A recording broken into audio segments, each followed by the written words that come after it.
আপনার দরিদ্রতা এত অসন্তুষ্ট হন কেন? আল্লাহ কিয়ামতে এই যে কোটিপতি গুলোর দ্বারা বলবো যে এদিকে আসো, জাকাত দিছো, আপনার দেখে বলবো যে যাও জাকাত দেওয়া লাগবে, মানে এর প্রশ্নই নাই।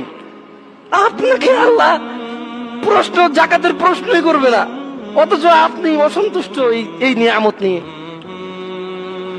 ধরেন একটা বাসের ভিতরে ঢুকলো পুলিশ, এখন জামাত শিবির চেক করবে, জঙ্গি জিএমবি চেক করবে, সব কটার নামায় নামায় ব্যাগ ট্যাগ ঝাইরা যাবে, কোন কুল্লি মুল্লি বোম টোম আছে কিনা চেক করতেছে। মানে খুব একটা, মানে বাংলাদেশে ধরেন আল্লাহ আসর দিক, ধরেন একটা যুদ্ধ পরিবেশ। এই যুদ্ধ পরিবেশে যে কোনো একটা দলকে দমন করতেছে, উগ্রবাদী দলকে, জঙ্গি দলকে দমন করতেছে, এই সময় সবার চেক হচ্ছে। আপনার মতো 10 জন মানুষকে বললো যে যাও চেক করবেন না স্যার, আরে না না তোমার কি চেক করবো, যাও। আপনি কি গর্ব করবেন নাকি আপনি মন খারাপ করবেন? আপনি যেই পথে ছিলেন, যেভাবে আছেন, আপনি বলবেন যে না রে ভাই, আমার এই চরিত্র আমি চেঞ্জ করবো না। বেড়া সবারই ধৈর্যের নামায় কি করলো, আমারও সালামও দিল, চলে যেতেও বললো। আপনি খুশি হবেন না রাগ হবেন? কিয়ামতে আল্লাহ আপনাকে জিজ্ঞেসই করবেন না কেন হজ করলি না।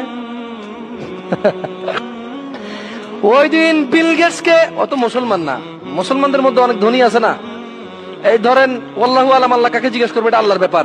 তবে আল্লাহ সুবহানাহু ওয়া তাআলা যাদের সালাত আছে, সালাত পড়ার পরে তার যাকাত, সিয়াম, হজ এগুলো নিয়ে জিজ্ঞেস করবে। এগুলো নিয়ে কি করবে?